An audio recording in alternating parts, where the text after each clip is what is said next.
Hello everyone, welcome back to Namalax Bengaluru Presents current issue of the day episode number 209. So in episode number 209 we will discuss the Nobel Prize in Physics 2025. It has been announced and it will be awarded on December 10th. December 10th yake this is the death anniversary of Alfred Nobel, who is the founder of this Nobel Prize. So the 2025 Nobel Prize in Physics was awarded to John Clark, Michael H. Dvorak and John M. Martinez. Our work ಏನಂತಂದ್ರೆ for pioneering work on observing macroscopic quantum phenomenon. One is microscopic quantum tunneling and quantization of circuits. ಅದ್ರ ಬಗ್ಗೆ Discovery ಮಾಡಿದ್ದಾರೆ ಅವರು. ಅದೇನಂತ ನಾವು discuss ಮಾಡೋಣ litre ಆಗಿ. So theme ಏನಪ್ಪಾ ಅಂತಂದ್ರೆ bridging the gap between quantum and classical words. So ಏನಂತ ಡಿಸ್ಕಸ್ ಮಾಡೋಣ. So about Nobel Prize in Physics. It is one of the 6 Nobel Prizes established by Alfred Nobel. Rest of the 6 ಯಾವ್ದಂತಂದ್ರೆ economic sciences, chemistry, like physiology or medicine, peace and literature. So except peace ಎಲ್ಲದನ್ನು ಕೂಡ Sweden ಅಲ್ಲಿ ಕೊಡ್ತಾರೆ. Peace is provided in Norway. So ನಿನ್ನೆ ವಿಡಿಯೋದಲ್ಲಿ ನಾನು explain ಮಾಡಿದ್ದೀನಿ ಯಾಕೆ ಇದೆಲ್ಲ ಅಂತ. So you can go back and watch that video. So this recognises ground breaking discoveries in the field of physics. So this Nobel prize in physics ಯಾರು ಕೊಡ್ತಾರೆ ಅಂದ್ರೆ it is provided by Royal Swedish Academy of Sciences ಕೊಡುತ್ತೆ. Okay, and 2025 award celebrate advances in quantum mechanics at the macroscopic level. So quantum mechanics ನಾವು normally ಯಾವ್ದ್ರಲ್ಲಿ ನೋಡ್ತೀವಿ, at the atomic level or microscopic level ನೋಡ್ತೀವಿ. But ಇವ್ರ discovery ಅಂತಂದ್ರೆ they showcased quantum mechanics at macroscopic level ಅಲ್ಲಿ ತೋರಿಸಿದ್ರು. So ಅದಕ್ಕೋಸ್ಕರ their significance ನ ಅಂಡರ್ಸ್ಟ್ಯಾಂಡ್ ಮಾಡ್ಕೊಂಡು ಅವಾರ್ಡ್ ನ ಕೊಟ್ಟಿದ್ದಾರೆ. So meet the laureates. ಯಾರಪ್ಪ ವಿನ್ನರ್ಸ್ ಅಂತಂದ್ರೆ John Clarke. He is present in University of California Berkeley, expert in superconducting quantum devices. Okay, this is John Clark, expert in superconducting quantum devices. Then Michael H. Dvorak, ಇವರು ಎಲ್ಲಿ ಅಂತಂದ್ರೆ Yale university, who is a pioneer of quantum electrical circuits. And finally John M. Martinez, he is present in University of California Santa Barbara. He is a leader in quantum computing experiments. So you are more important laureates. The winner of Nobel Prize in 2025 ಅಂದ್ರೆ ಇವರೇ, John Clarke, Michael H Devoret and John M Martinis. So for the discovery, ಇಲ್ಲಿ ನೋಡಿ official Nobel Prize ಅಲ್ಲಿ announce ಮಾಡಿದ್ರ ಪ್ರಕಾರ, website ಅಲ್ಲಿ announce ಮಾಡಿದ್ರ ಪ್ರಕಾರ, it is for the discovery of macroscopic mechanical tunnelling and energy quantisation in electrical circuit ಅಂತ. So ಏನಂತ ಡಿಸ್ಕಸ್ ಮಾಡೋಣ. ಫಸ್ಟ್ ಡಿಸ್ಕವರಿ ಏನಪ್ಪಾ ಅಂದ್ರೆ macroscopic quantum tunnelling. So first example ಅರ್ಥ ಮಾಡ್ಕೊಳ್ಳೋಣ. ವಾಟ್ ಇಸ್ ಕ್ವಾಂಟಮ್ ಟನಲಿಂಗ್ ಅಂದ್ರೆ particles passing through barriers they classically shouldn't. ಅಂದ್ರೆ ಏನಪ್ಪಾ ಅಂತಂದ್ರೆ, ಸೊ ಒಂದು ಎಕ್ಸಾಂಪಲ್ ಹೇಳ್ತೀನಿ. ಸೊ ಯಾವ್ದೋ ಒಂದು ಪಾರ್ಟಿಕಲ್ ಇದೆ, ಇಲ್ಲೊಂದು ಬ್ಯಾರಿಯರ್ ಇತ್ತಂದ್ರೆ that particle is not able to pass through this barrier. Okay, ಯಾಕೆ ಪಾಸ್ ಮಾಡೋಕ್ಕಾಗಲ್ಲ? ಯಾಕಂದ್ರೆ ಆ ಬ್ಯಾರಿಯರ್ಸ್ ಇರುತ್ತೆ, ಆ ಬ್ಯಾರಿಯರ್ಸ್ ಇಂದ ಪಾಸ್ ಮಾಡೋದಕ್ಕಾಗೋದಿಲ್ಲ. ದಿಸ್ ಈಸ್ ನಾರ್ಮಲ್ ಫಿಸಿಕ್ಸ್ ಅಲ್ಲಿ. But at the quantum level ಅಲ್ಲಿ ಏನಾಗುತ್ತೆ ಅಂದ್ರೆ ದಿಸ್ ಪರ್ಟಿಕ್ಯುಲರ್ ಬ್ಯಾರಿಯರ್ ನ ಈ ಪಾರ್ಟಿಕಲ್ ಪಾಸ್ ಆಗುತ್ತೆ. ಸೊ ಮ್ಯಾಜಿಕಲಿ ಪಾಸ್ ಆಗುತ್ತೆ, ಅದಕ್ಕೆ ಕ್ವಾಂಟಮ್ ಟನಲಿಂಗ್ ಅಂತ ಕರೀತಾರೆ. ಇನಿಷಿಯಲಿ ನಾವು ಇದನ್ನ ಮೈಕ್ರೋಸ್ಕೋಪಿಕ್ ಲೆವೆಲ್ ಅಬ್ಸರ್ವ್ ಮಾಡಿದ್ವಿ, ಬಟ್ ಇವಾಗ ಅವರು ಅದನ್ನ ಮ್ಯಾಕ್ರೋಸ್ಕೋಪಿಕ್ ಲೆವೆಲ್ ತೋರಿಸಿದ್ದಾರೆ. ಸೊ ಎಕ್ಸಾಂಪಲ್ ಪ್ರಕಾರ ಹೇಳ್ತೀನಿ. ಏನಂತಂದ್ರೆ ನಾರ್ಮಲ್ ಆಗಿ ನೀವೇನಾದ್ರೂ ಬಾಲ್ ನ ತಗೊಂಡು ಥ್ರೋ ಮಾಡಿದ್ರೆ, ಇಲ್ಲೊಂದು ವಾಲ್ ಇತ್ತಂದ್ರೆ because of your throwing the ball ಅದೇ ಮಾಡುತ್ತೆ, ವಾಲ್ ಗೆ ಬಡದು ವಾಪಸ್ ಬೌನ್ಸ್ ಆಗುತ್ತೆ. So when you throw the ball at the wall, you can be sure it will bounce back to you. This is normal physics ಅಂತ. Okay, normal physics level ಅಲ್ಲಿ or macroscopic level ಅಲ್ಲಿ. But at the quantum level ಏನಾಗುತ್ತೆ ಅಂದ್ರೆ you would be extremely surprise if the ball suddenly appeared on the other side of the wall. ಈ side ಇಂದ pass ಮಾಡಿದ್ರೆ ಈ side appear ಆದ್ರೆ, the quantum mechanics this type of phenomenon is called as tunneling. It is exactly the type of phenomena that has given reputation for being bizarre and unintuitive ಅಂತ. Okay, ಈ ರೀತಿಯಾದಂತ phenomena ನಾವು quantum level ಅಲ್ಲಿ ನೋಡ್ತಾ ಇದ್ವಿ. So ಇನ್ನೊಂದು example ಏನಂತಂದ್ರೆ, ಏನೊಂದು ಬಾಲ್ ಇರುತ್ತೆ ಅಥವಾ ಏನೊಂದು ಥಿಂಗ್ ಇರುತ್ತೆ, ನೀವೊಂದು ಬ್ಯಾರಿಯರ್ ಮೇಲೆ ಅದನ್ನ ಮೂವ್ ಮಾಡ್ಬೇಕಂದ್ರೆ you have to put a certain pressure ಅಥವಾ ಫೋರ್ಸ್ ನ ಪುಟ್ ಮಾಡ್ಬೇಕು. ಫೋರ್ಸ್ ನ ಹಾಕಿದಾಗ ಅದೇನ್ ಮಾಡುತ್ತೆ, ಕ್ಲೈಮ್ ಮಾಡಿ ಕೆಳಗಡೆ ಬರುತ್ತೆ. ಇದೇನಾಗುತ್ತೆ ನಾರ್ಮಲ್ ಫಿಸಿಕ್ಸ್ ಅಲ್ಲಿ ಅಥವಾ ಕ್ಲಾಸಿಕಲ್ ಫಿಸಿಕ್ಸ್ ಅಲ್ಲಿ ಈ ತರ ಫಿನಾಮಿನಾ ನೋಡ್ತೀವಿ ನಾವು. ಬಟ್ ಕ್ವಾಂಟಮ್ ಅಲ್ಲಿ ಏನಾಗುತ್ತೆ ಅಂದ್ರೆ instead of climbing up this barrier, ಅದೇನ್ ಮಾಡುತ್ತಂದ್ರೆ it starts tunnelling inside this particular barrier and appears on the other side. Okay, ಇದಕ್ಕೆ ಕ್ವಾಂಟಮ್ ಟನಲಿಂಗ್ ಅಂತ ಕರಿತೀವಿ. ಸೊ ಇನ್ನೊಂದು ಇಂಪಾರ್ಟೆಂಟ್ ಅಥವಾ ಜೋಕಿಂಗ್ ಎಕ್ಸ್ಪೀರಿಯನ್ಸ್ ಅಲ್ಲಿ ಹೇಳ್ಬೇಕಂತಂದ್ರೆ, ನೀವೆಲ್ಲ ಹ್ಯಾರಿ ಪಾಟರ್ ಮೂವಿ ನೋಡಿರ್ತಾರ. ಹ್ಯಾರಿ ಪಾಟರ್ ಮೂವಿಯಲ್ಲಿ ಪ್ಲಾಟ್ಫಾರ್ಮ್ ನಂಬರ್ 934 ಅಂತ ಇರುತ್ತೆ. ಓಕೆ, 9.75 ಭಾಗ ಅಂತ ಒಂದು ಪ್ಲಾಟ್ಫಾರ್ಮ್ ನಂಬರ್ ಇರುತ್ತೆ. ಆ ಪ್ಲಾಟ್ಫಾರ್ಮ್ ಅಲ್ಲಿ ಏನ್ ಮಾಡ್ತಾರೆ ಅಂದ್ರೆ ಅವರೊಂದು ವಾಲ್ ಥ್ರೂ ಸಡನ್ ಆಗಿ ಮೂವ್ ಆದ್ರೆ ಆ ವಾಲ್ ಇಂದ ಅವ್ರು ಡಿಸಪಿಯರ್ ಆಗಿ ಹಾಗ್ವಾರ್ಡ್ಸ್ ಅಲ್ಲಿ ಅಪಿಯರ್ ಆಗ್ತಿರ್ತಾರೆ. So that is basically quantum tunnelling. So ಅಲ್ಲಿ ಏನು ಮ್ಯಾಜಿಕ್ ಆಗ್ತಾ ಇತ್ತು ಅದನ್ನ ನಾವಿವಾಗ ರಿಯಾಲಿಟಿಯಲ್ಲಿ ಅಬ್ಸರ್ವ್ ಮಾಡ್ತಾ ಇದ್ದೀವಿ. That is why this Discovery is very important.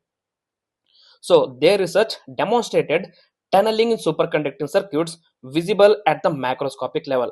ಯಾವುದು ಇಷ್ಟು ದಿನ ಮೈಕ್ರೋಸ್ಕೋಪಿಕ್ ಲೆವೆಲ್ ಅಲ್ಲಿ ಇತ್ತು, ಇವಾಗ ಅದನ್ನ ಮ್ಯಾಕ್ರೋಸ್ಕೋಪಿಕ್ ಲೆವೆಲ್ ತೋರಿಸಿದ್ದಾರೆ. ಸಿಗ್ನಿಫಿಕೆನ್ಸ್ ಏನಂದ್ರೆ it proves that quantum effects extend beyond microscopic world. So ಇಷ್ಟು ದಿನ ನಾವು ಥಿಯರಿಟಿಕಲ್ ಲೆವೆಲ್ ಅಲ್ಲಿ ಏನ್ ಎಕ್ಸ್ಪೀರಿಯನ್ಸ್ ಮಾಡ್ತಾ ಇದ್ವಿ ಅದನ್ನ ಅವರು ಮೈಕ್ರೋಸ್ಕೋಪಿಕ್ ಲೆವೆಲ್ ತೋರಿಸಿದ್ದಾರೆ. ಯಾವ ರೀತಿ ಅದನ್ನ ತೋರಿಸ್ಕೊಟ್ರ ಅಂದ್ರೆ ಒಂದು ಜೋಸೆಫ್ಸನ್ ಜಂಕ್ಷನ್ ಅಂತ ಬರುತ್ತೆ. ಏನು ಜೋಸೆಫ್ಸನ್ ಜಂಕ್ಷನ್ ಅಂತ. ಸೊ ಜೋಸೆಫ್ಸನ್ ಜಂಕ್ಷನ್ ಏನಪ್ಪಾ ಅಂತಂದ್ರೆ ಎರಡು ಸೂಪರ್ ಕಂಡಕ್ಟರ್ಸ್ ಇರುತ್ತೆ. ಆ ಸೂಪರ್ ಕಂಡಕ್ಟರ್ ನಡುವೆ ಮಧ್ಯೆ ಒಂದು ಇನ್ಸುಲೇಟಿಂಗ್ ಮಟೀರಿಯಲ್ ನ ಹಾಕಿರ್ತಾರೆ. ಓಕೆ, ಇನ್ಸುಲೇಟಿಂಗ್ ಮಟೀರಿಯಲ್ ಹಾಕಿರ್ತಾರೆ. ಸೊ ಇನ್ಸುಲೇಟಿಂಗ್ ಮಟೀರಿಯಲ್ ಅಂದ್ರೆ ಇಟ್ ಡಸಂಟ್ ಪಾಸ್ ಎಲೆಕ್ಟ್ರಿಸಿಟಿ. ಎರಡು ಕಂಡಕ್ಟರ್ ಇರುತ್ತೆ, ಅದ್ರ ಮಧ್ಯೆ ಒಂದು ಇನ್ಸುಲೇಟಿಂಗ್ ಮಟೀರಿಯಲ್ ಹಾಕಿದಾಗ it doesn't pass conductivity. Okay, so electricity pass ಆಗೋದಿಲ್ಲ. ಬಟ್ ಈ ಜೋಸೆಫ್ಸನ್ ಜಂಕ್ಷನ್ಸ್ ಅಲ್ಲಿ ಏನಾಗುತ್ತೆ ಅಂದ್ರೆ electricity from one super conductor ಇಂದ ಇನ್ನೊಂದು ಸೂಪರ್ ಕಂಡಕ್ಟರ್ ಅಲ್ಲಿ ಪಾಸ್ ಆಗ್ತಾ ಹೋಗುತ್ತೆ. ಸೊ ಏನಾಗುತ್ತೆ ಅಲ್ಲಿ ಟನಲ್ ಆಗ್ತಾ ಹೋಗುತ್ತೆ.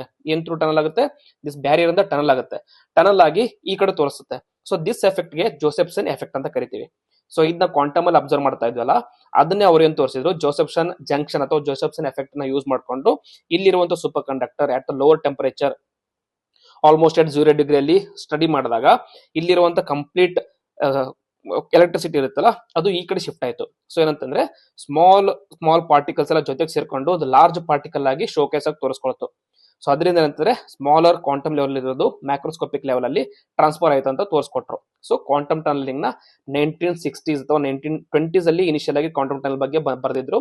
ಬಟ್ 1960s ಅಲ್ಲಿ ಯಾವ ರೀತಿ ಸ್ಟಡಿ ಮಾಡಬಹುದು ಅಂತ ಹೇಳಿದ್ರು. ಬಟ್ ಇವಾಗ ಪ್ರೂವ್ ಮಾಡಿರೋದು ಯಾವಾಗ 2026 ಅಲ್ಲಿ ಪ್ರೂವ್ ಮಾಡಿದ್ದಾರೆ, 2025 ಅಲ್ಲಿ ಪ್ರೂವ್ ಮಾಡಿದ್ದಾರೆ.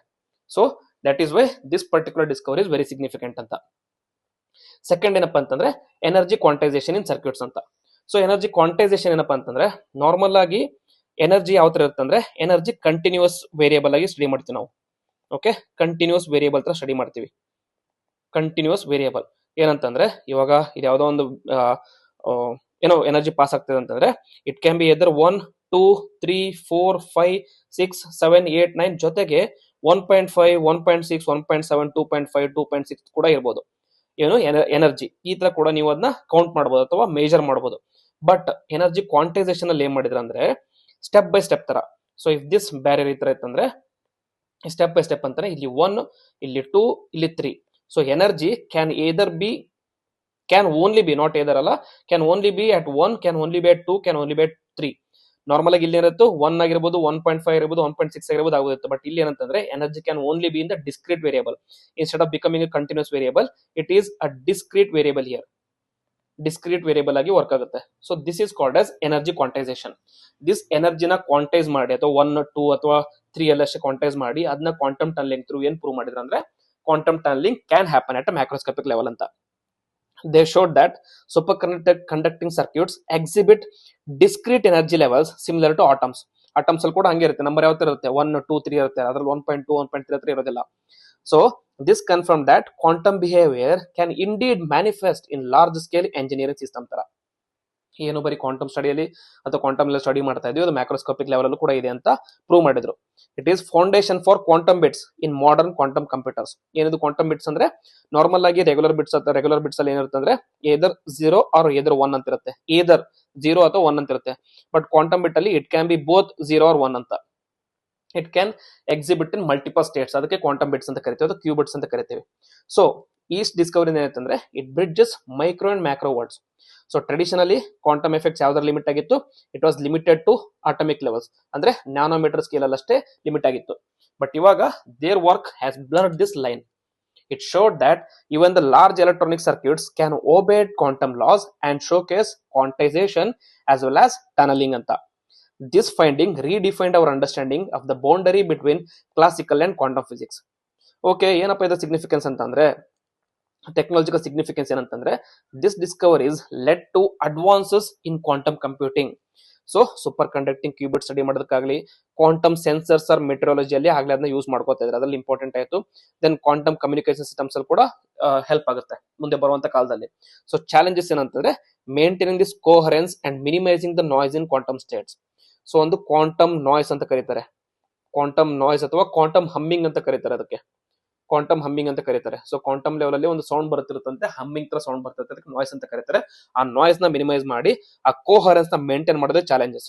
If you are able to maintain this coherence, ಇವರು ರೀಸೆಂಟ್ ಆಗಿ ಸ್ಟಡಿ ಮಾಡಿರೋ ಅಥವಾ ಎಕ್ಸ್ಪೆರಿಮೆಂಟ್ ಮಾಡಿದ್ರಲ್ಲ, ಅದರಲ್ಲಿ ಅದೇ ಜೋಸೆಫ್ಸನ್ ಎಫೆಕ್ಟ್ ಮಾಡ್ಕೊಂಡು ಎಕ್ಸ್ಪೀರಿಯನ್ಸ್ ಮಾಡೋದಲ್ಲಿ ಅದರಲ್ಲಿ ಮಾಡಿದ್ರೆ ಅಂದ್ರೆ they demonstrated flow of current without voltage ಇಲ್ದಂಗೆ ಕರೆಂಟ್ ಫ್ಲೋ ಆಯ್ತು ಅಂತ ಹೇಳ್ತಾರೆ. It showcased quantum coherence at the microscopic systems.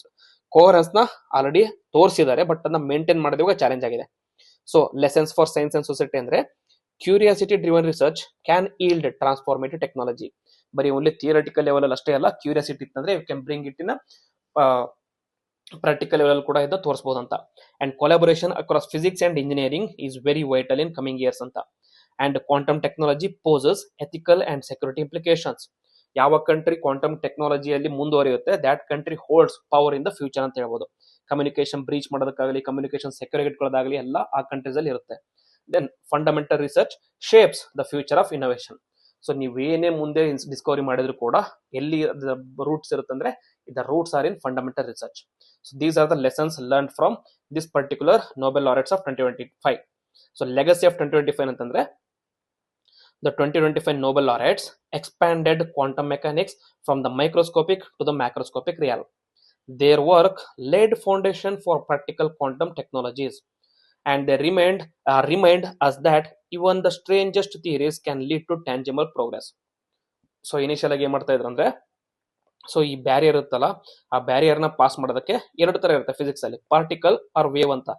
So particle or wave ಅಂತ ಇರುತ್ತೆ. ಸೊ ನಾರ್ಮಲಿ ಬ್ಯಾರಿಯರ್ ನ ಪಾರ್ಟಿಕಲ್ ಪಾಸ್ ಮಾಡೋದಕ್ಕಾಗೋದಿಲ್ಲ, ಬಟ್ ವೇವ್ ಪಾಸ್ ಮಾಡೋಕ್ಕಾಗತ್ತೆ.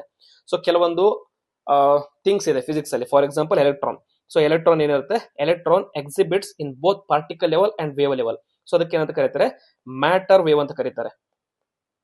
ಸೊ ಮ್ಯಾಟರ್ ವೇವ್ ಅಂತ ಕರೀತಾರೆ ಫಿಸಿಕ್ಸ್ ಅಲ್ಲಿ. ಈ ಮ್ಯಾಟರ್ ವೇವ್ ಮಾಡುತ್ತೆ, it is able to pass through this barrier, quantum tunnelling ನ ಪ್ರೂವ್ ಮಾಡುತ್ತೆ. ಸೊ ಇವಾಗ ಏನ್ ಮಾಡಿದ್ರೆ ಅಂದ್ರೆ ಅವರು ಈ ಕ್ವಾಂಟಮ್ ಟನಲಿಂಗ್ ನ with the help of Josephson junction ಇಂದ ಮ್ಯಾಕ್ರೋಸ್ಕೋಪಿಕ್ ಲೆವೆಲ್ ಅಲ್ಲೂ ಪಾಸ್ ಮಾಡುವಂತ ಪ್ರೂವ್ ಮಾಡಿದ್ರೆ. So not only this electrons are not only the neutrons are those kind of materials, but also the macroscopic level ಅಲ್ಲಿ ಕೂಡ ಇದನ್ನ transfer ಮಾಡಬಹುದು. Super conducting through Josephson junction use ಮಾಡ್ಕೊಂಡು transfer ಮಾಡೋದು ಅಂತ ರಿಮೈಂಡ್ ಅಥವಾ ತೋರಿಸ್ಕೊಟ್ಟಿದ್ದಾರೆ. ಸೊ ಟ್ಯಾಂಜಿಬಲ್ ಪ್ರೋಗ್ರೆಸ್ ನ ಜಸ್ಟ್ ದಿಸ್ ಥಿಯರಿಟಿಕಲ್ ಲೆವೆಲ್ ಇದ್ದಿದ್ನ ಇವಾಗ ಟ್ಯಾಂಜಿಬಲ್ ಪ್ರೋಗ್ರೆಸ್ ತೋರಿಸ್ಕೊಟ್ಟಿದ್ದಾರೆ. So that is the significance of 2025 Nobel physics winners or Nobel physics prize in 2025. ಸೊ ಇದು ಇವತ್ತಿನ topic of the day or ಇವತ್ತಿನ current issue of the day. ನಿಮಗೆ video ಇಷ್ಟ ಆಗಿತ್ತು ಅಂದ್ರೆ ಪ್ಲೀಸ್ ಲೈಕ್ ಮಾಡಿ, ಸಬ್ಸ್ಕ್ರೈಬ್ ಮಾಡಿ, ಹಾಗೆ ಫ್ರೆಂಡ್ಸ್ ಜೊತೆ ಶೇರ್ ಮಾಡಿ. ಇದನ್ನ ಹೇಳ್ತಾ ವಿಡಿಯೋನ ಎಂಡ್ ಮಾಡ್ತೀನಿ. ಜೈ